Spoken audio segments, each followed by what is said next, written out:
Tibun Nabawi.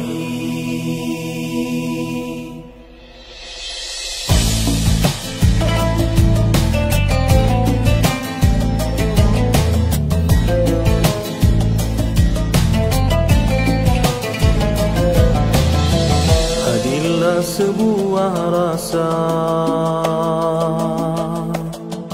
dari keinsafan dosa,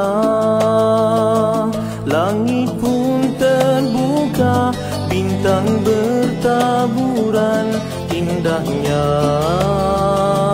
indahnya tawakal. Ud'uni astajib lakum.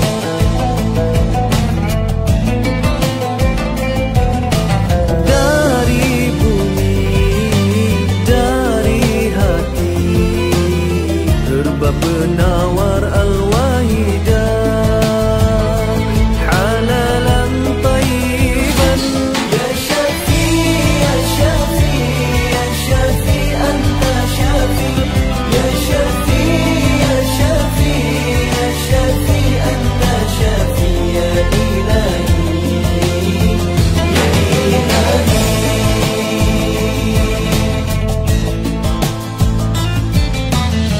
Beratalah doa di langit luas, tunggu harapan hati yang ikhlas. Disinari cahaya Rabbani, syifa'un linnasi. Anta Syafi, ya Ilahi, Anta Syafi, halalan tayyiban.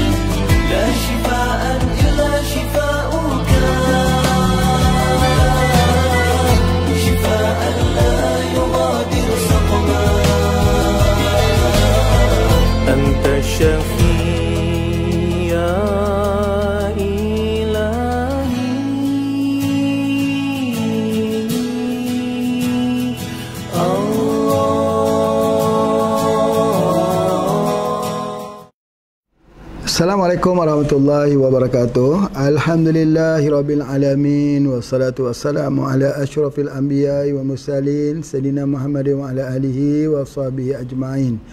Alhamdulillah, bersyukur kepada Allah SWT kerana hari ini bersama lagi dengan Pak Haji dalam perawatan herba, ya. Kita mengkaji bagaimana herba dapat memperbaiki tahap kesihatan kita. Jadi dengan kita melihat herba itu sebagai satu makanan sihat yang perlu diambil pada setiap hari. Jadi pada hari ini Pak Haji nak bercakap tentang pantang. Pantang jumpa. Ada orang kata pantang jumpa. Saya ni pantang, Pak Haji kata. Apa tu? Pantang jumpa. Kalau jumpa makan, tak jumpa tak makan. Tak boleh gitu. Pantang ini kalaupun jumpa tak makan. Jadi oleh sebab itu dah kita bicara tentang obat, macam-macam obat yang kita dah beritahu. Makan herba ni tapi tak sembuh-sembuh juga. Ya, tak mau hilang juga. Jadi kenapa? Jawapannya kerana tak berpantang. Apa yang kami tak boleh ambil. Jadi alhamdulillah oleh sebab itu cuba teliti daripada pengalaman Pak Haji, ya, merawat masalahnya. Yang pertama sekali, bila kita tengok seseorang itu, kita tengok makanan-makanan yang dia pantai adalah makanan-makanan yang alergik untuknya. Makanan yang alergik untuknya. Kadang-kadang orang ni alergiknya berbeza-beza, ya, berbeza-beza. Ada setengah yang alergik udang, dia tak boleh makan udang. Jadi kalau dia makan udang itu, dia timbulkan kesan alergik. Kalau dia makan ada kesan alergik, maka penyakitnya makin parah. Jadi orang itu, sebagai contoh, ya, Pak Haji bagi satu contoh. Orang yang nak kena penyakit kanser hati misalnya, dia akan mula dengan gatal dulu. Gatal-gatal dulu. Ini gatal. Lama-lama pergi cek kena kanser hati. Jadi bukanlah gatal itu menyebabkan kanser hati, bukan. Pak Haji nak sebutkan bahawa isyarat gatal itu, alergi itu menunjukkan bahawa badan kita sudah tidak mampu untuk support daripada immunity yang ada itu. Dia tak boleh support lagi. Jadi oleh sebab itulah maka kita harus tengok apa yang pantang.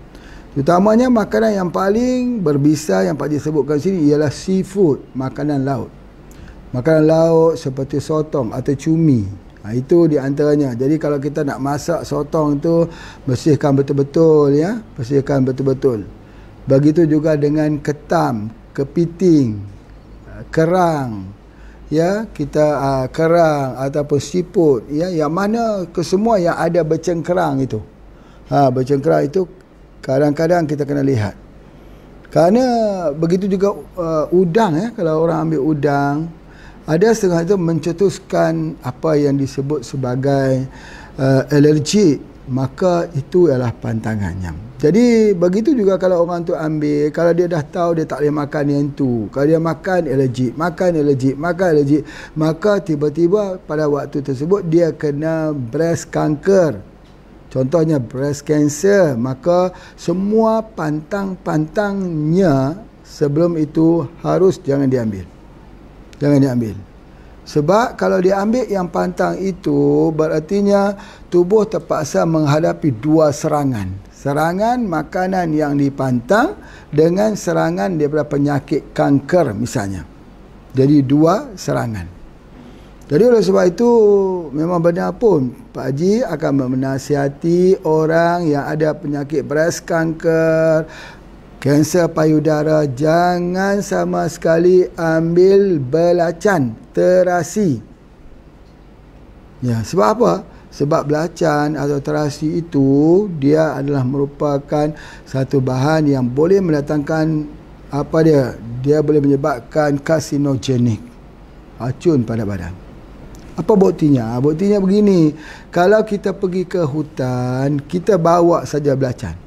Kalau kita disengat oleh tawon, oleh lebah atau oleh apa binatang-binatang, ambil belacan, letak di tempat kena sengatan itu, sembuhlah. Artinya dia racun. Belacan itu sama kuat dengan racun tawon. Tetapi ketika kita makan, kenapa dia tak binasa kalau kita kata kuat macam tawon? Sebab dia binasa daripada luar. Kalau masuk ke dalam perut ini, maka dia sudah musnah kerana dimusnahkan oleh enzim yang ada di dalam bahan kita. Tetapi dia mengeluarkan lagi kesan-kesan alergi dan sebagainya. Jadi oleh sebab itu maka terasi, salah satu daripada makanan yang asalnya daripada seafood, makanan laut, dibuat daripada udang. Udang yang kecil itu dibuat, dijadikan terasi. Jadi apa juga hasilan-hasilan daripada laut, termasuk ikan kering. Ya, ikan kering, ya, ikan asam, ikan jeruk dalam bahasa Malaysia ya. Ikan yang diperamkan, termasuk kesemuanya itu adalah makanan yang tak boleh makan ketika orang sakit. Sakit apa? Kesemua sakit dalam perawatan. Terutamanya kalau ikan itu kita tak boleh ambil kalau yang ada masalah ginjal, ya, darah tinggi. Itu kesemua mencetuskan penyakit demi penyakit. Jadi oleh sebab itu kita harus pantang. Baik, bila kita cerita tentang laut ini, ada satu lagi yang kita pantang ialah ikan yang isinya hitam. Ikan tongkol misalnya. Itu isinya hitam, ada duri lagi. Sembilang, itu juga kita tak boleh. Tak boleh ambil. Dan boleh mengambil ikan tongkol atau ikan kayu ini, kita boleh ambil dia kalau isinya yang putih. Jadi ada yang isi putih, tapi yang hitam tak boleh. Itu yang kita harus lihat. Ikan sardin misalnya, itu juga menyebabkan kesan menjadi tubuh akan menjadi semakin lemah.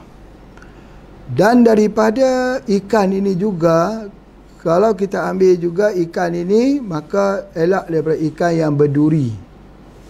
Ikan berduri. Jadi kita ambil ikan yang tidak berduri dan ikan berisi putih.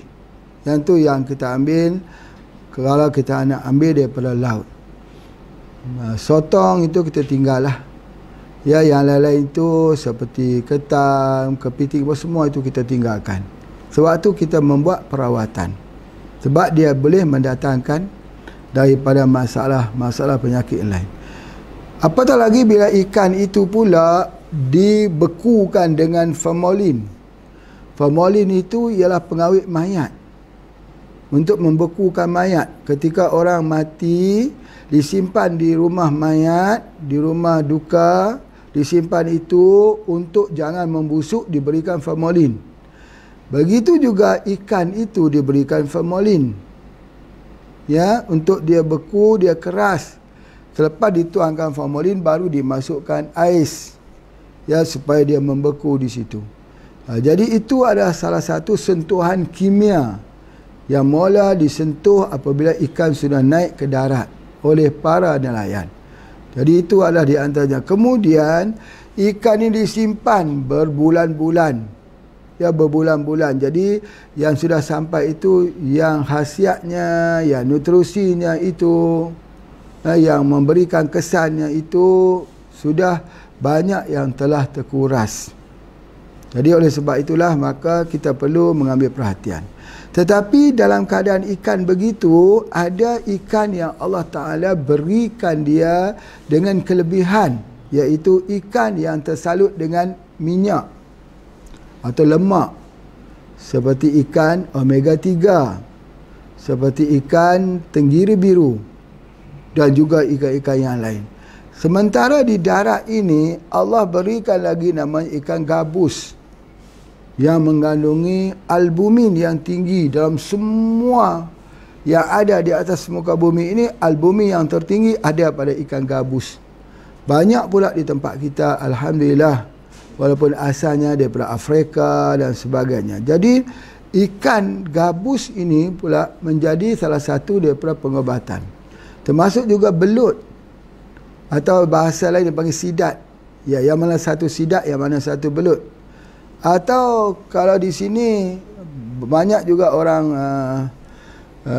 ada yang dibelah orang, ya, dibelah orang ikan.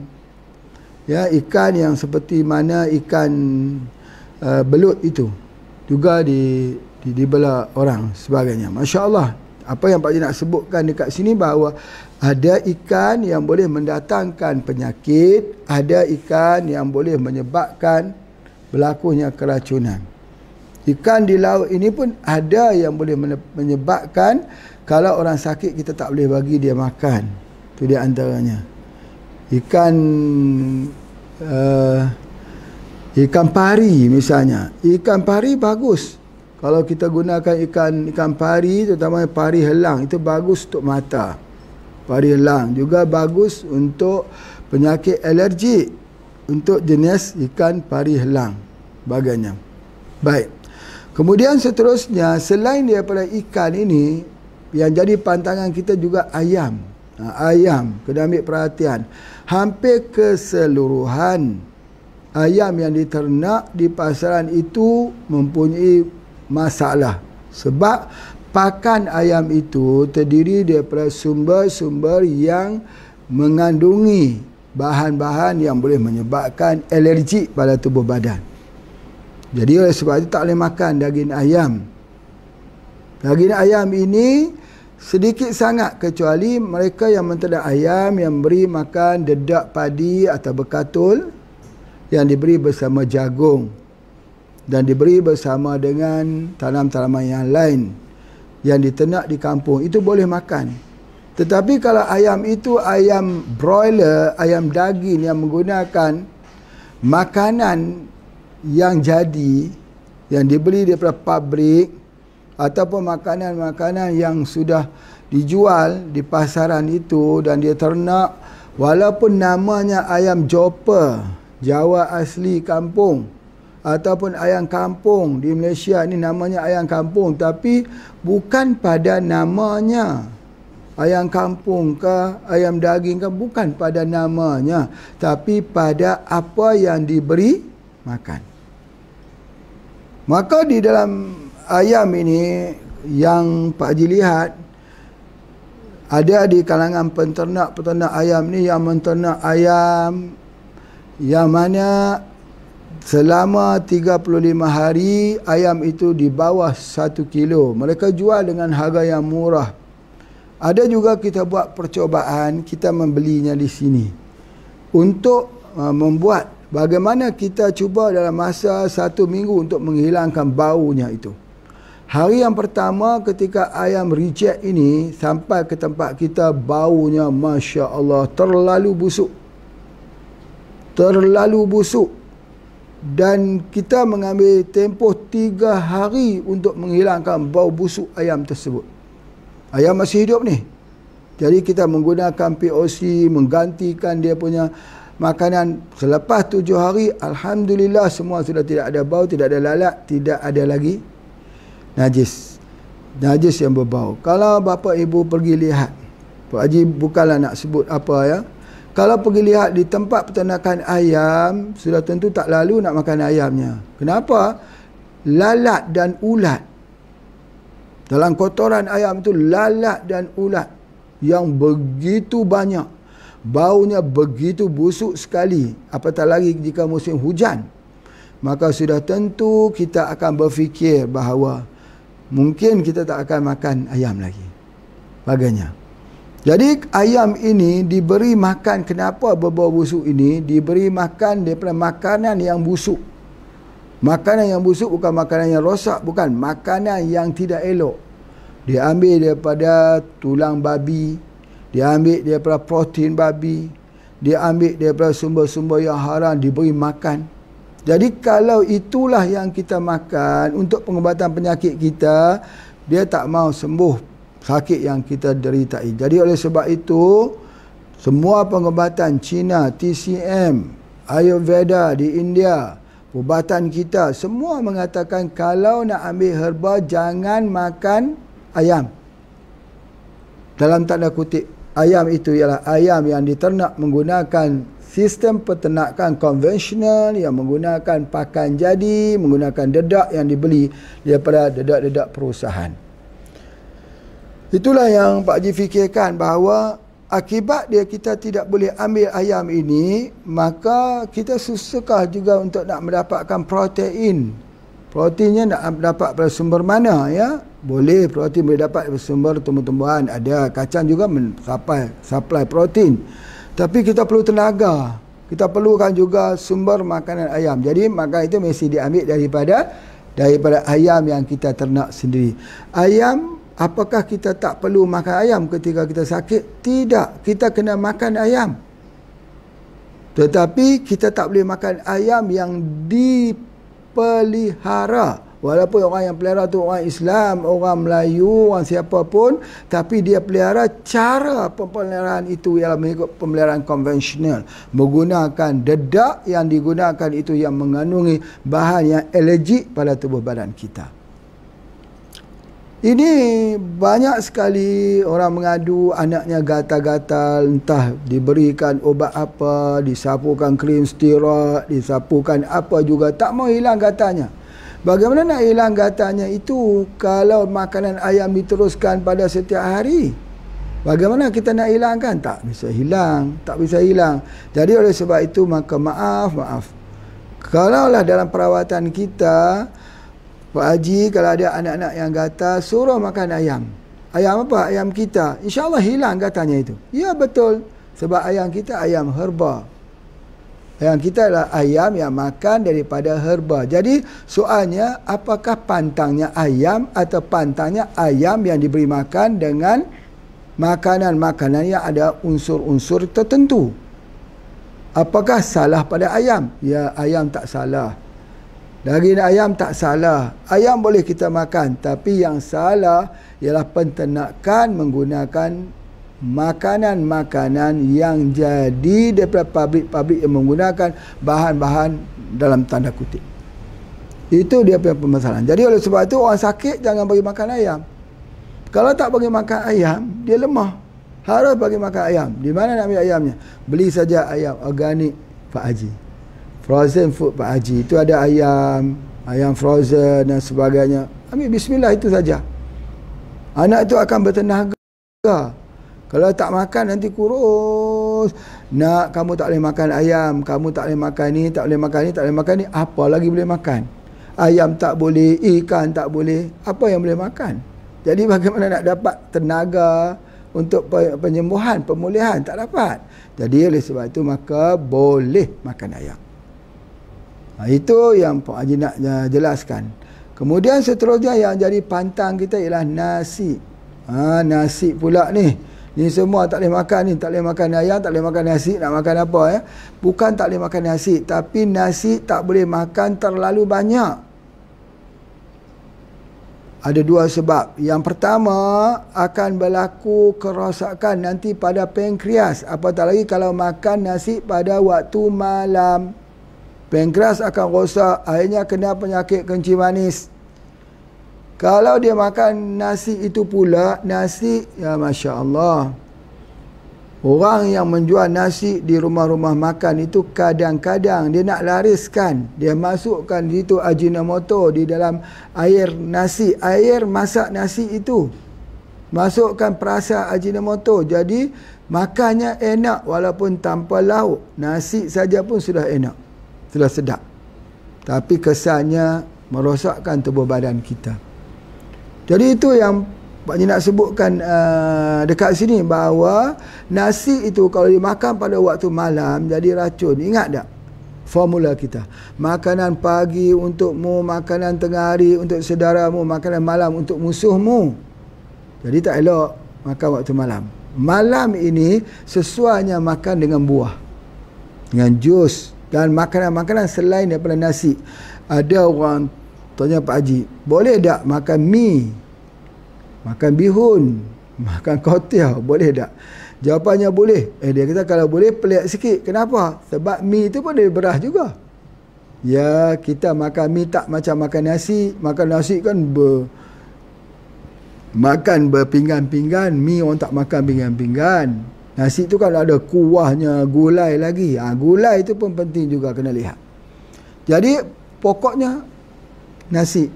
Jadi oleh sebab itu maka hari ini bila kena penyakit kencing manis, penyakit kencing manis ni kebanyakan orang dia cari apa ubat kencing manis. Apa ubat kencing manis? Carilah daripada satu klinik ke satu klinik, satu doktor ke satu doktor. Orang suruh guna buah peria, tak lagi gunakan mengkudu pula. Habis betul macam-macam yang dicadangkan guna. Tapi tak juga kunjung sembuh. Sebenarnya dia hanya perlu pantang makan nasi je. Kurangkan makan nasi. Malam jangan makan nasi. Orang yang tak makan nasi, ya, dia makan roti. Misalnya kalau di sini ada roti capati, insya-Allah dia tak kena penyakit kencing manis. Kencing manis ini rosaknya ialah pada berasnya. Beras kita telah mengalami satu kerosakan.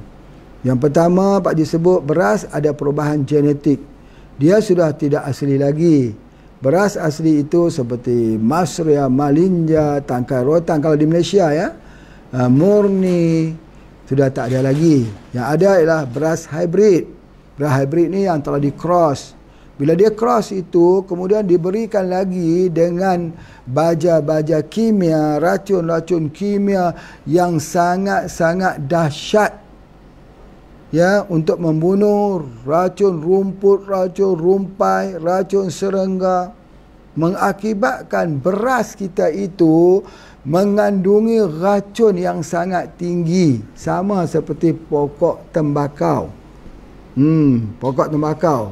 Pokok tembakau tu nak bagi supaya daun dia elok, jangan dimakan ulat. Daun tu mengeluarkan hasil yang elok. Bila kita awetkan, kita keringkan, daun jadi kuning macam kuning emas itu, harus guna racun dengan sekuat-kuat racun.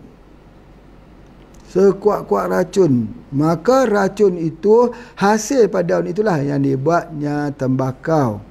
Ya, tembakau. Jadi oleh sebab itu maka kalau di Malaysia ada Lembaga Tembakau Negara LTN dahulunya. Sekarang wallahu alam ya, ada lembaga KNAF negara. Bagus, alhamdulillah, syukur. Tapi tembakau tak sihat. Siapa yang tak sihat? Orang yang tanam tembakau pun tak sihat. Orang yang isap rokok di tempat tanam tembakau pun tak sihat. Orang yang isap rokok tak tanam tembakau pun tak sihat. Namanya tembakau ni bawah sikit daripada narkoba, bawah sikit daripada masalah daripada dadah, ganja, sikit bawah. Tapi dia rosak. Bukan rosak kerana kandungan nikotinnya saja, itu tidak mengapa. Ya, tetapi rosak kerana kimia yang ada di dalamnya. Kimia yang ada yang digunakan kepada pokok tembakau tersebut. Jadi oleh sebab itu, mereka yang isap rokok, kalau dia nak ambil ubat, Pak Haji nak nasihatkan bahawa sangat-sangat sedikit yang sembuh. Rare, jarang-jarang, kadang-kadang yang sembuh. Sebab apa? Sebab rokok itu telah membunuh semua sistem yang ada pada tubuh badannya.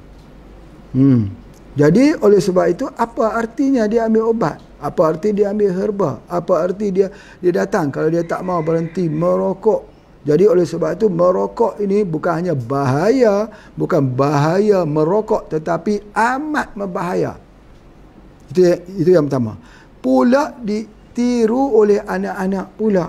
Bapa merokok, anak pun juga turut merokok. Ditiru terus generasi bergenerasi. Satu generasi ke suatu generasi penghisap rokok. Kerana teladan daripada ayah. Jadi ketika ayah itu sudah jatuh sakit serangan paru-paru, penat, paru-parunya jadi hitam, jadi kanker paru-paru, anaknya pula bersedia untuk mengikuti jejak ayahnya. Tetapi yang paling malang ialah mereka yang tak merokok, yang berada di lingkungannya. Kerana itu dipanggil orang-orang yang ada lingkungannya, kerana asap rokok yang dilepaskan ya oleh orang yang isap rokok yang aktif sampai kepada dihidu oleh orang yang tak isap rokok, perokok pasif, maka kesan racun itu lebih besar daripada orang yang tak isap rokok. Baru-baru ni ada satu cerita, seorang itu dia gembira sekali dia dapat kerja di sebuah bank. Seorang perempuan, dia gembira sekali. Dan dia bekerja malam-malam dengan teman tim dan sebagainya. Timnya oleh kerana nak menyiapkan akaun, maka hisap rokok di dalam bilik yang berhawa dingin. Selepas 6 bulan dia ada batuk-batuk. Dia pergi ke hospital, cek rupa-rupanya dia dah mula kena kanser di paru-parunya. Masya Allah. Itu menyedihkan. Menyedihkan bahawa orang hisap rokok ni tidak pernah belas kasihan pada persekitarannya. Kalau dirinya pun dia tidak belas kasihan, bagaimana dia nak belas kasihan kepada orang? Jadi oleh sebab itu, maka merokok pada pandangan Persatuan Ulama Malaysia dan pandangan daripada Mesir, pandangan daripada ulama-ulama sedunia mengatakan haram. Haram merokok. Kalau kita masih lagi menggunakan wang untuk merokok, kita membinasakan diri kita sendiri. Orang yang beriman, bila sudah keluar fatwa pengharaman ini, mereka berhenti dengan serta-merta. Macam juga dahulu para sahabat, bila diturunkan ayat tentang pengharaman arak, mereka pulang ke rumah mereka dan memecahkan guri-guri ataupun bekas-bekas yang mengandungi tong-tong arak, mereka pecah, maka tuangkan. Mereka beriman, sami'na wa ata'na. Tapi kita masih lagi bincang, ada lagi ustaz yang isap rokok, ada lagi ustaz yang tak rokok. Kita bukan pandang pada siapa, pandang kepada hukum. Merokok itu bahaya, sangat-sangat bahaya. Sebagainya. Itu adalah antara. Apa tadi kalau ada anak kecil? Anak kecil merokok lagi, sungguh pun kita sudah merokok di tempat lain. Kemudian kita masuk dalam mobil, kita tak rokok, tapi daripada bau rokok yang keluar dari mulut kita itu tetap meracun anak isteri kita yang ada sebelah. Apatah lagi dalam kamar tidur, di tempat tidur anak kecil masih ada, di situlah anak-anak kita akan kena masalah batuk dan akan kena masalah paru-paru dan sebagainya. Tetapi bukan itu saja, bukan itu. Yang paling parah yang ketiga. Apa tu? ialah dia akan memberikan kesan edik ketagihan pada anak-anak sejak pada usia kecil. Anak itu yang sudah terbiasa dengan bau daripada asap rokok ayahnya itu, dia sudah terbiasa, dia sudah meninggalkan satu memori dalam otak. Memori ketagihan. Suatu waktu, suatu detik, satu ketika, kalau dia ada peluang, dia akan ambil rokok dan dia akan hisap rokok. Otomatis dengan sendirinya. Sebab itu adalah merupakan salah satu daripada keburukan merokok. Dan kalau lagi yang seterusnya, syarikat rokok ni kebanyakan dimiliki oleh orang-orang Yahudi. Yang dimiliki oleh orang-orang Yahudi, yang mana syarikat rokok yang besar ini menggantungkan harapan bisnes rokok ini untuk diberikan kepada perjuangan Yahudi untuk menghancurkan umat Islam sedunia. Jadi besar, kena banyak taubat ini. Taubat ni berpanjangan, kena minta doa dengan Allah agar mengampunkan dosa-dosa kita yang lepas. Ya, itu adalah antaranya yang Pak Haji nak sebut dekat sini. Itu ada juga adalah pantang dia. Jadi kalau kita ambil herba, pantang dia bukan takat ayam, begitu juga kena tinggalkan merokok. Kita sudah tak boleh rokok. Kemudian ada satu hal lagi, iaitu ais. Ini juga pentinglah. Walaupun kita suka ais ni, Allahu Akbar. Tetapi kalau orang yang ada masalah pencernaan, masalah pencernaan ini apa dia? Masalah liver. Ya, kita tahu bahawa kalau ada masalah hati, orang tu perutnya sikit busung ataupun buncit, dia sebenarnya bukan buncit. Dia adalah kerana masalah daripada liver. Iaitu bila dia makan tak boleh cerna cairan, bil daripada hempedu tak boleh keluar, ya, dia tak boleh keluar sampai kepada perut untuk dia digestion, untuk elakkan daripada jadi kembung perut. Kembung perut. Itu pun banyak orang bertanya dengan Pak Haji, kami ambil herba ni kembung perut, ambil herba kembung perut. Itu adalah di antaranya kembung perut. Ataupun ada banyak orang kata kami ambil kopi, dia kata kembung perut. Kami ambil kopi berdebar-debar jantungnya. Sebab apa? Baru makan satu sachet dah berdebar-debar dah. Baru ambil itu. Berdebar-debar itu kerana ada gastrik, ada mah. Bila ada gastrik, ada mah dekat situ, maka kita tak boleh. Ya, kalau kita ambil, dia akan berdebar-debar. Berdebar-debar. Jadi kalau dia berdebar-debar itu, bagaimana caranya? Kita nanti dah ambil lagi sampai hilang. Sampai hilang masalah angin dalam perut kita itu. Itu dia pengkaedahan dia. Jadi itu di antaranya. Jadi kalau kita pergi kepada pengobatan moden, mengatakan bahawa tak boleh ambil kopi. Benarkah? Benar. Kopi tak boleh ambil. Tetapi kalau kopi itu ditambah herba, tujuannya pengambilan herba, boleh. Kalau kopi saja memang tak dicadangkan. Baik, kita sambung sebentar lagi insya-Allah.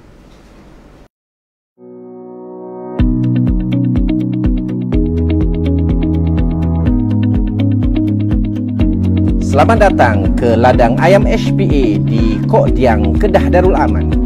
Terkini, HPA memperkenalkan dedak makanan ayam POC. Antara 9 kelebihan dedak makanan ayam POC tanpa menggunakan DCP, sumber ikan yang tinggi, menggunakan POC HPA, organik, ayam cepat membesar, tahan penyakit, daging yang tidak berbau hamis, kurang lemak, sesuai untuk semua peringkat umur ayam.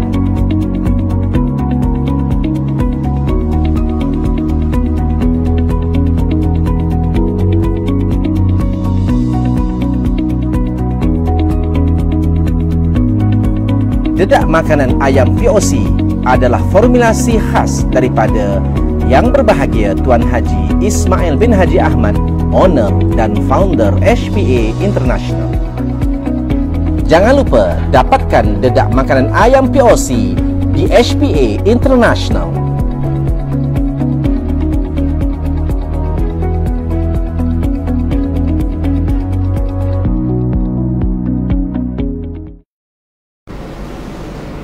Alhamdulillah, kita sambung lagi ialah makanan-makanan pantang pada hari ini. Kopi. Ya, kopi seperti mana kata Pak Haji, kopi itu kalau tak campur herba kita tak boleh ambil dia. Sebab dia asam atau asid yang tinggi. Orang gastrik ambil kopi lagi gastrik dia. Tapi bukan kopi herba ya. Kalau kopi herba dia boleh hilangkan gastrik. Sama juga macam ayam yang Pak Haji sebut tadi. Ayam mendatangkan gatal, tapi kalau ayam herba menghilangkan gatal. Kopi mendatangkan migraine, tapi kalau kopi herba menghilangkan migraine. Tak sama ya, tak sama. Nah, itu antaranya. Kopi ini kalau setengah orang kalau dia ambil kopi, dia jadi jantungnya bagai nak gugur. Ya, kuat sekali dan sebagainya. Ini kerana sudah ada asam yang lebih kerana masalah tukar lambung dan sebagainya. Jadi oleh sebab itu maka perlu ambil kopi radik. Ya, kopi radik yang merah itu, bukan kopi radik merah ataupun black radik Indonesia, Palembang ataupun radikku, tetapi kopi radik black radik Malaysia ini kalau orang itu ada masalah masalah alergi, masalah ataupun masalah gastrik, maka dia kena ambil juga, tapi boleh ambil sedikit secara berkurang. Kuranglah, jangan ambil banyak sekali sampai dia sudah terbiasa. Kita sebenarnya kita ambil herba ni untuk apa? Untuk membuat mukusa. Mukusa perlu di dalam perut kita juga untuk melindunginya. Jadi bila kita ambil herba, nanti akan terbentuk satu layer mukusa untuk lindung daripada asam asid hidroklorik itu kena pada tempat-tempat luka dan mencetuskan perih dan sebagainya. Ini adalah salah satu yang Pak Haji nak sebutkan. Jadi ada orang yang tak boleh minum kopi, boleh minum kopi kita, kopi merah ya, boleh minum insya-Allah. Sebab apa? Sebab dia mengandungi herba. Jadi itu adalah antaranya. Apa lagi ya? Pantangnya pada orang yang ambil kopi ini kalau kopi itu mendatangkan sembelit. Kebanyakan kopi sembelit lah. Tetapi kalau ambil kopi herba, kopi radix, dia pelawas. Kan di dalamnya itu ada dimasukkan akar mengkudu sebagai pelawasnya. Jadi dia ada apa disebut sebagai morindin sebagai pelawasnya. Jadi oleh sebab itu kalau kita bincang perkara-perkara yang pantang, kopi tak boleh minum, kopi herba boleh minum. Kopi herba ni yang Pak Haji fokus kepada kopi yang dikeluarkan oleh HPA. Kalau kopi herba yang lain, wallahu alam, Pak Haji tidak bertanggungjawab dan tidak ada ucapan ini pada semua kopi herba. Sebab ada kopi herba yang Pak Haji lihat yang dijual itu kerana semata-mata kerana wang semata-mata. Ya, jadi buatlah kopi itu dicampur dengan apa-apa tah dicampur sebagainya, tak tahu dimasukkan, tidak ada langsung di sudut pengambilan herba secara yang diambil secara tradisi amalannya. Di sini ya, walaupun herba kita tidak ada penelitian apa dikatakan data klinikal, tetapi herba telah melalui satu saringan daripada zaman ke zaman. Jadi didapati dia tidak mendatangkan kesan atau side effect kepada pengguna. Jadi misal kata Pak Haji keluarkan Dipsy ni lah kata. Dipsy ni bukannya Pak Haji buat resepi sendiri, tapi daripada resepi yang diajar, yang diambil. Ya, maka kita proseskan dia dan kita daftarkan dan orang mencubanya tidak mendatangkan kesan sampingan. Sudah lebih 20 tahun, maka ianya dikatakan selamat. InsyaAllah selamat. Jadi oleh sebab itu, maka apa juga resepi yang kita nak masukkan ke dalam kopi ini mesti resepi yang selamat. Yang selamat tu yang mana? Yang telah melalui satu proses saringan masa, waktu, detik, zaman. Itu ada di antara. Jadi oleh sebab itu, maka kalau boleh bagi mereka yang dipantangkan kopi itu minum kopi. Cumanya sama seperti Pak Haji sebutkan, banyak orang yang menghasilkan kopi tak betul sungguh. Dia kata manis saya minum kopi ni. Pak Haji tak tahu macam mana mereka menyediakan, ya. Manis itu, air itu tak panas. Kerana yang keluar itu gula, herba itu dia tak keluar.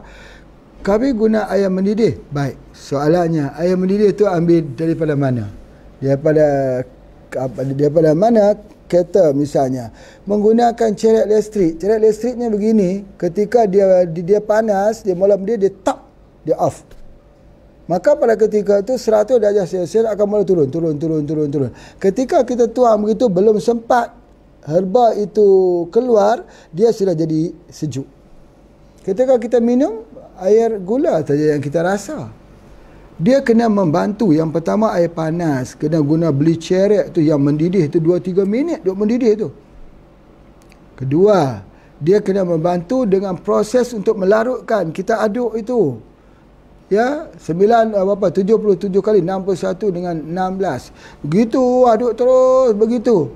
Ya, kemudian kita tutup dia, kita biarkan minum, dia rasa pahit. Kalau manis tak betul. Sebab itu ketika Pak Haji mengatakan kopi kita bagus pada pesakit-pesakit kecil manis, itu menjadi satu tentangan hebat. Sebab apa? Bukan sebabnya kerana kopi itu tidak betul, ya, untuk pesakit kecil manis, tapi penyediaan. Dan maaflah, banyak kedai-kedai yang Pak Haji pergi, kerana di Malaysia ni hampir semua kedai itu ada, kedai-kedai makan ada dia punya kopi radik.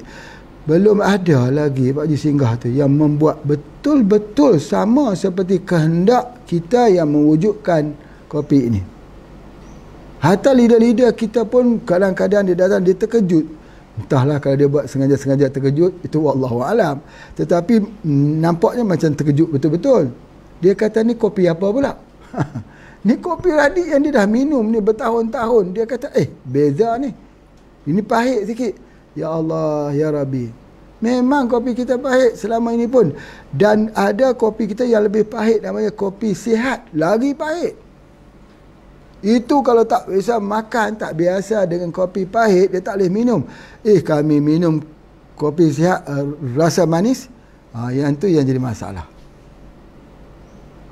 Jadi oleh sebab itu, maka kita kena mengikuti cara penyediaannya. Itu yang Pak Haji nak sebutkan, bahawa kopi salah satu lagi pantangan kepada orang yang sakit, tetapi menjadi obat kalau kopi itu jadi kopi herba.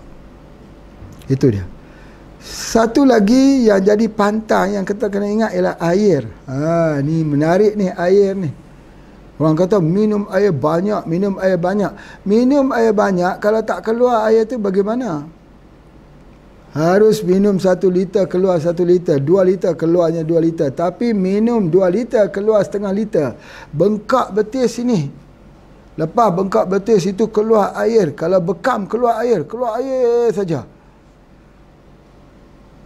Kita bagus kita bekam ni keluar air, dia pun takut. Kadang-kadang dia kata bagus kerana dia rasa takut ni keluar air, nanti habis air dalam badan keluar. Sebenarnya tak boleh begitu. Keluar air itu dia kena guna albumin. Dia kena guna daripada kapsul haruan. Itu yang kita gunakan. Tapi bengkak betul situ.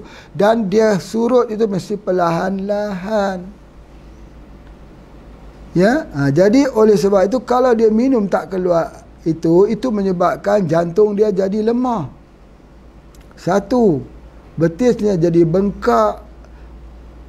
Kalau kita tekannya itu, ya berlubang saja betisnya itu.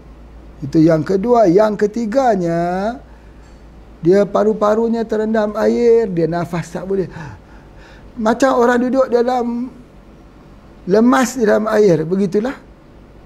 Cuba duduk dalam air, sikit rendamkan kepala kita dalam air tu, lemas kan? Macam tu. Begitulah orang yang ada masalah lebihan air. Minum air boleh jadi racun kalau lebih. Jadi satu hari tak boleh minum banyak, hanya 500 ml saja. Ini saja banyaknya. Di mana puasnya kita minum air banyak ni sebagainya. Kalau nak minum air bagi 2,5 liter harus jaga keadaannya supaya air itu boleh keluar. Ingat, orang yang tak keluar air dalam badan ni kerana albuminnya tak ada. Siapakah orang yang mempunyai masalah ketiadaan albumin? Ini dah kita belajar. Orang yang ada masalah liver, orang yang ada masalah ginjal, orang yang ada permasalahan, ada operation, ada luka, operasi di bahagian jantung, orang yang ada penyakit kanser, semuanya albuminnya itu tak cukup dalam tubuh badan. Jadi oleh sebab itu airnya tak boleh ambil banyak. Bila air tak boleh banyak, bagaimana air nak bawa oksigen? Bagaimana kita belajar teori hipoksia, di mana keadaan oksigen kurang dalam tubuh badan kita kerana air dalam darah pun tak cukup, dehydration. Jadi oleh sebab itu maka kita kena ingat bahawa air itu mestilah sesuatu yang mencukupi. Bagaimana cara nak menimbang supaya cukup air dalam tubuh badan kita bagi orang yang sakit? Iaitu dia kena ambil kapsul haruan. Jadi ketika dia ambil kapsul haruan itu, airnya benar. Kalau dia lebih, dia akan keluarkan. Kalau kurang, dia akan serap. Kapsul haruan itulah yang menyebabkan pengawal dalam tubuh badan kita supaya jangan jadi air lebih, jangan jadi air kurang. Kalau tak ada kapsul haruan, jadi macam mana? Itu orang penat. Itu jadi orang itu penat, jadi orang itu nak bernafas tak boleh, orang itu lemah jantung dan sebagainya. Jadi itulah yang menyebabkan kesihatan seorang tu makin hari makin parah. Sebab bila dia sudah kekurangan air dalam darah, darah mula lemah, dia mula jadi lemah kerana tak ada oksigen. Air boleh jadi pantang. Jangan makan banyak, jangan minum banyak air itu. Jangan minum banyak. Dan bagaimana supaya air itu cukup dalam tubuh badan kita 2,5 liter, iaitu dengan kita ambil kapsul haruan. Itu di antaranya. Ya, itu mesti faham. Artinya ketika kita tak ambil kapsul haruan, kita kalau ambil air jadi racun. Kalau kita ambil kapsul haruan, ambil air jadi obat. Jadikan obat air itu ubatmu, bukan racunmu. Itu di antaranya ya. Pantang seterusnya ialah minyak. Minyak ini suatu yang ada. Minyak tu obat sebenarnya. Minyak daripada sawit ubat, dia ada vitamin E, dia ada vitamin lain yang wujud, ya. Dan tetapi minyak itu bila dimasak, lantas minyak tersebut menjadi racun apabila dia sudah mula mengeluarkan asap. Ya, dia mendidih satu. Mendidih itu masih lagi belum rosak, tapi bila dia keluar asap, maka pada ketika tersebut dia sudah jadi karsinogenik. Jadi minyak itu yang diulang-ulang masak. Kalau kita pergi dekat kedai makan, mana ada orang kedai makan setiap hari buang minyak? Lagi boleh gunakanlah, sebab objektif kedai makan ialah untung. Kalau buang begitu habis. Pak Haji dulu, ya Pak Haji belajar ketika kita masak radit fried chicken. Ketika kita masak radit fried chicken itu, kita goreng ayam. Maka bila minyak tu dah jadi hitam, maka kita arahkan suruh buangkan. Kita buangkan. Tapi minyak ni orang tak pernah buang, tapi dibeli orang 1 kilo RM1 lagi. Baik. Apabila kita sudah minyak tu jadi hitam, maka diajar cara bagaimana menjernihkan ataupun menguningkan balik minyak tu ke warna asal. Ada kimia dia masukkan. Ada filter untuk mencucinya. Boleh guna lagi untuk esok, lusa dan sebagainya. Jadi tak pernah dibuang. Begitulah industri ayam goreng yang ada di seluruh dunia. Mereka tak pernah buang. Tetapi apa kesannya? Kesannya dia jadi tubuh badan kita dirosak. Jadi oleh sebab itu kalau banyaklah kita mengikut daripada makanan-makanan di kedai-kedai makan, mana pun yang melibatkan minyak, apa pun, maka pada ketika itu minyak itu menjadi pembunuh pada tubuh badan kita. Bukan penyakit yang membunuh, tetapi minyak yang menjadi pembunuh. Memanglah minyak tu dia tak membunuh secara direct, tetapi dengan keberadaan minyak yang digoreng berulang-ulang kali itulah yang menjadi pemicu bangkitnya penyakit tidak boleh diobat lagi. Apatah lagi kalau kita membeli minyak curah. Minyak curah. Minyak curah tu minyak yang dijual murah di pasaran. Ya, di pasar-pasar malam, di dalam beg-beg itu. Minyak curah ni ada dua isu. Yang pertama, minyak curah ni minyak yang dikumpul pada semua restoran dan tempat dapur masakan. Ada dapur masak babi. Ada dapur masak lembu yang tak disembelih. Ada dapur yang memproses makanan-makanan yang haram. Dicampur, digaul lalu dijual. Maka kita membeli minyak yang tidak jelas halalnya. Itu yang pertama. Yang kedua, minyak itu minyak karsinogenik, beracun. Bila kita ambil dia, minyak daripada goreng pisang ke, minyak daripada kebiasaannya industri besar lah. Ya, yang mereka ambil sebagainya. Jadi minyak ini dimasuk kimia, jadi elok balik. Kita tengok cantik. Tapi sebenarnya racun di balik kecantikan tersebut. Maka dia meracun. Selalunya dia harga murah. Jadi yang murah itu siapa yang beli? Orang yang Pak Haji sebutkan seperti orang yang kurang mampu di dalam pendapatan hariannya. Dia gunakan minyak murah. Bila dia guna minyak murah, maka dia berlaku kista, berlaku miom, berlaku fibroid, berlaku sis. Kesian orang kampung ini. Kalau peribahasa kata sudah jatuh ditimpa tangga. Sudah susah lagi, sakit lagi. Peraturan alam akan seterus berjalan. Yang tidak menjaga makanan akan kena penyakit. Dia tak kira orang kaya atau orang miskin. Jadi oleh sebab itu, maka kesedaran yang tidak ada pula di kalangan kita. Kesedaran tak ada. Asalkan namanya minyak, kita ambil saja. Apa pun minyak curah ke, minyak yang dijual dalam packaging apakah, kita ambil saja. Jadi bila kita ambil ini, mengakibatkan penyakit kita semakin parah. Cuba dengar, cuba jawab dengan ikhlas. Kebanyakan yang jual goreng pisang yang Pak Haji temui, maaf-maaflah, kalau ini satu kenyataan Pak Haji yang salah, Pak Haji mohon maaf.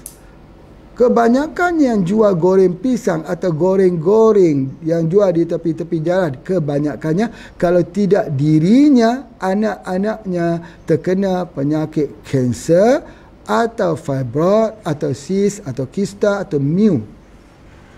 Sebab apa? Sebab minyak yang dia gunakan untuk goreng daripada bisa kata goreng pisang yang lebih. Siapa yang makan? Bawa pulang, anak makan. Dia sendiri pun makan. Bukan salah pada tepung, bukan salah kepada pisangnya, tapi salah pada minyaknya. Jadi oleh sebab itu, maka dia makan pada setiap hari. Jadi atas dasar kelemahan makanan ini, dia perlu untuk satu waktu dia men-trigger, mencetus pemicu, maka berlakulah penyakit. Jadi kalau orang itu sudah ada penyakit, maka dia kena pantang minyak. Baik, macam mana kalau kami mengambil minyak yang masih baru? Boleh tak kami mengambil minyak yang masih baru kami gunakan? Boleh. Tetapi ada syaratnya. Bahawa sesuatu yang bentuk penyakit seperti ketumbuhan, ya, ataupun kanser, seelok-eloknya harus pantang dua hal, minyak dan juga gula. Sebab minyak tadi ini menjadi makanan kepada kanser. Gula menjadi makanan kepada kanser. Jadi Pak Haji kalau tengok daripada segi pengalaman pengobatan nenek moyang kita dulu, kalau orang ada kanser, ada ketumbuhan, dalam rumah tu tak dibenarkan masak makanan yang ada minyak. Masak makanan yang ada minyak pun tak boleh. Sama seperti orang ada penyakit kayap, herpes, tak boleh masak masakan yang ada minyak. Sampai begitu sekali. Jadi kita makan apa? Yang rebus-rebus. Kita makan sayur tak? Sayur air. Itu adalah di antaranya. Termasuk dalam bab minyak ini, salah satu lagi yang kita kena pantang ialah santan. Santan, iaitu dalam bentuk gulai, bentuk kari. Santan ini dia juga akan membentuk satu permasalahan yang besar kepada semua jenis penyakit. Apabila santan itu telah kita belajar, santan dengan susu kelapa, yang mana satu? Susu kelapa tu yang tak masak. Kalau yang santan yang dimasak, santan itu menjadi satu bahan yang boleh menyebabkan tingginya kolesterol dalam tubuh badan kita, menyebabkan darah kita berlengketan, menyebabkan blood circulation kita bermasalah.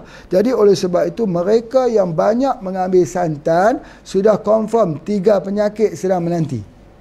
InsyaAllah 3 penyakit akan menanti. Apa dia? Yang pertama, dia darah tinggi.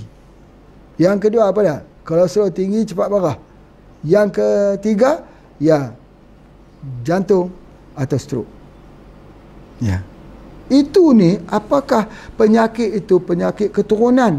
Bapa saya dulu ada stroke, saya pun stroke juga. Bapa saya ada kanser, saya pun kanser juga. Ataupun bapa saya dulu suka makan santan, makan makanan yang bersantan, saya pun suka makan makanan bersantan. Tabiat pemakanan, perilaku pemakanan ataupun genetik. Kita banyak menyalahkan genetik. Saya ni keturunan ni, sama juga orang yang banyak menyalahkan saka. Saya sakit ni sebab saka, sakit darah tinggi saka, sakit pinggang saka, susah tidur waktu malam saka. Semua saka. Macam juga penyakit ini sebab mak saya sakit, sebab ni sebab ayah saya sakit, sebab ni. Kenapa nak disabitkan itu? Kenapa tak tengok kepada masalah kita yang meneruti pola cara makan yang sama seperti keluarga kita yang sakit? Maka wajarnya kita kena sakit yang sama. Kita mempunyai pola fikir sebagaimana keluarga kita yang percaya kepada benda-benda saka-saka ini, hantu jin ini. Sama, kita kena penyakit yang sama.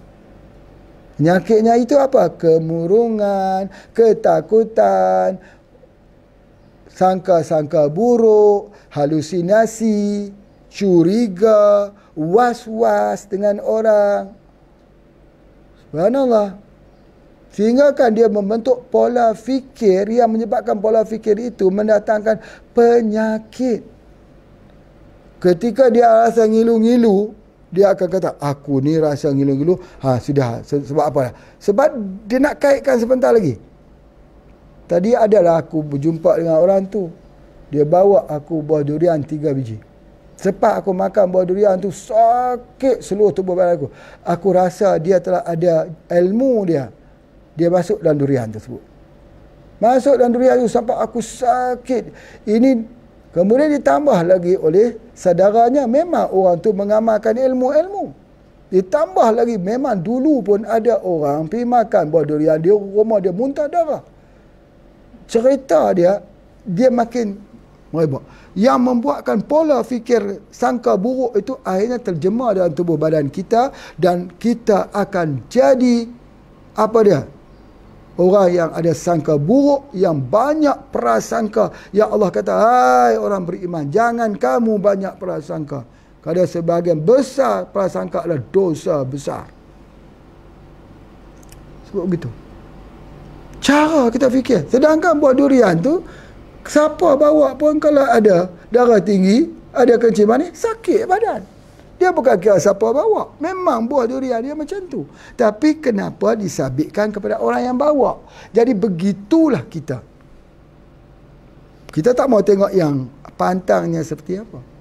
Bila kita tengok dia, kita kena fikir apa yang aku makan tadi. Oh, rupanya aku makan apa dia? Makanan berminyak.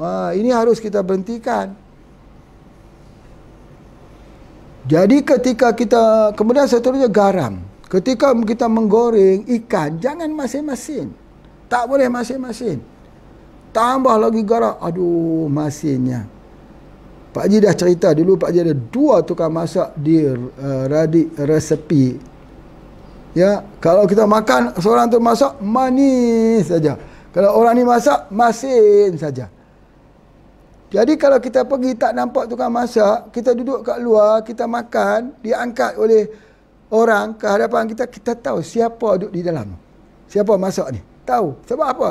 Orang yang sakit gula, kencing manis, dia akan buat manis. Orang yang ada darah tinggi, dia masak masin. Sebab dia tak rasa masin. Dia tak rasa, masin ini tak rasa. Dia tidak merasa. Sebab derianya. Ingat, deria rasa ada pada lidah. Deria bau ada pada hidung. Bila dia sudah hilang deria bau, dia sudah tidak ada bau, tidak ada rasa pada lidahnya, maka pada ketika itu, dia jadi sweet crazy bagi orang yang ada masalah, masalah kencing manis. Dia suka nak makan benda-benda manis. Sebab apa? Sebab dalam tubuh badannya itu banyak gula. Gula, minta makan gula. Itu membinasakan. Sebab tu kena pantang. Orang yang kencing manis jangan ambil gula. Orang yang ada kanser jangan ambil gula. Orang yang ada kanser, kalau ambil gula, dia mematikan sistem imun. Tengah jam saja, 30 minit saja, 50% sistem imun kita down. Macam listrik kita lah. Selepas 30 minit, listrik kita 50% itu akan off. Tubuh badan kita tak boleh cover. Tak boleh cover. Jadi oleh sebab itu, begitu juga dengan orang yang ada masalah kolesterol, darah tinggi. Dia nak ambil makanan-makanan berlemak dan berminyak. Sup, kalau lemak, Masya Allah, paling disukai. Kalau organ-organ dalaman haiwan, paling disukai. Sebab apa? Dia mengandungi lemak yang tinggi sebagainya. Akhirnya dia binasa. Sebab hilang dua deria, lidah dan hidung. Jadi macam mana nak betulkan deria lidah dan hidung ni, nak betul supaya dia nak benda yang sebenar? Ini minyak zaitun. Bila kita ambil minyak zaitun, kita sudah tak boleh makan makanan yang bersantan, berlemak, berminyak. Tak boleh makan. Pasal apa? Deria sudah bagi tahu. Tak boleh. Dia hilang rasa untuk makan. Bila kita ambil minyak zaitun ini, baru kita terasa minuman kita selama ini terlalu manis. Sebab penyakit kencing manis. Sebab apa? Sebab dia betulkan di atas lidah kita. Jadi, nak membetulkan deria bau dan deria rasa, kita gunakan minyak zaitun. Dan sekarang, Pak Haji ada keluarkan satu herba namanya wap resdung. Wap resdung. Hanya perlu kita masakkan, didihkan, wapkan di bahagian mukanya. Dalam sachet teh tersebut sudah ada herba-herba untuk anti sinusitis, anti alergi. Untuk siapa? Untuk orang yang ada asma. Untuk siapa? Untuk orang yang gatal-gatal muka. Untuk siapa? Untuk orang yang ada jerawat yang banyak. Untuk siapa? Untuk orang yang hilang rasa dan baunya. Yang itu yang kita keluarkan. Jadi apa yang Pak Haji nak sebutkan dekat sini, bahawa ingat makanan itu. Dan satu lagi yang Pak Haji nak sebutkan ialah lemak haiwan. Ini satu hal. Apabila kita makan sate itu mesti masuk lemak. Dalam daging ada lemak. Kita makan ayam mesti banyak lemak. Kecuali ayam yang diternak secara organik oleh HPA, tidak ada lemak. Jadi lemak itulah yang menyebabkan kerosakan dalam seluruh tubuh badan kita. Jadi bila kita ambil organ-organ dalaman, organ-organ dalaman di dalam haiwan tersebut, dia mengundang bermacam-macam penyakit. Salah satu lagi, dia mengkristalkan. Kristal apa? Ni, sendi-sendi kristal.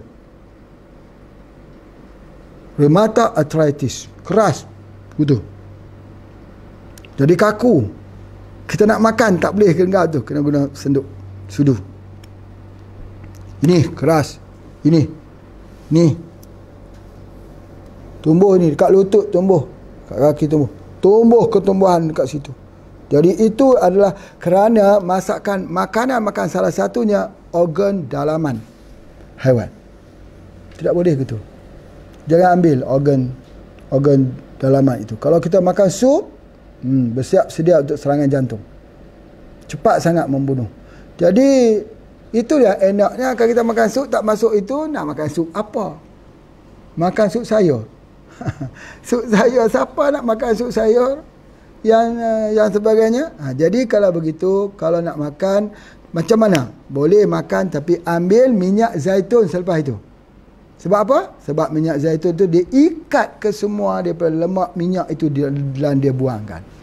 Itulah dia kehebatan. Jadi oleh sebab itu secara kesimpulannya Pak Haji nak sebutkan dekat sini bahawa ada beberapa pantangan. Yang pertama, makanan alergik yang kita sendiri tahu. Ada orang yang alergik apa misalnya. Alergik bulu kucing misalnya. Kalau sudah alergik bulu kucing, ketika kita sakit janganlah kita nak pegang kucing tu lagi. Ya, kerana sayang kita dekat kucing tu. Ya, tak kira lah kucing tu Maine Coon ke, kucing itu kucing bukan Maine Coon ke, kucing tu lucu ke, tak lucu ke, kita tu lemah. Jadi tak boleh dah pegang kucing, cium kucing, tak boleh. Walaupun kita sayang. Ya, dia kata inilah dia ubat hatinya. Ubat hati apa macam ni? Ini bukan ubat hati, ini racun hati. Tengok saja kecantikan letak dia situ, tapi jangan dibawa masuk tempat tidur. Kadang-kadang alergi itu menyebabkan kita juga jadi lemah. Dia kata kita bukan lemah, tengok kucing itulah yang bersemangat, menyebabkan kegembiraan. Ya, kegembiraan pada hati tetapi racun pada badan. Jadi itu adalah antaranya. Jadi itu alergi. Yang kedua, seafood. Tengok seafood, makanan-makanan seafood yang bercengkerang, ya, bercangkang, kena tengok. Yang ketiga, rokok. Yang keempat, ayam. Yang kelima, kopi. Yang keenam, Pak Haji sebut tadi pasal minyak, pasal air. Yang kelima, Pak Haji sebut pasal minyak. Dan yang seterusnya, Pak Haji sebut ialah tentang makanan-makanan organ di dalam organ-organ dalaman haiwan. Baik, kita jumpa lagi dalam mengenali herba dan perawatan, insya-Allah. Oh, ada orang bertanya lagi, kalau kita jadi begini, apa yang kita mesti buat ya? Detox lah. Detox apa yang paling baik? Antiret setiap malam 1 kapsul. Insya-Allah detox. Atau boleh guna saja minyak zaitun, tapi detox antiret tu bagi keluar kacau-kacau semua tu. 1 malam 1 kapsul. Baik, jumpa lagi. Assalamualaikum warahmatullahi wabarakatuh.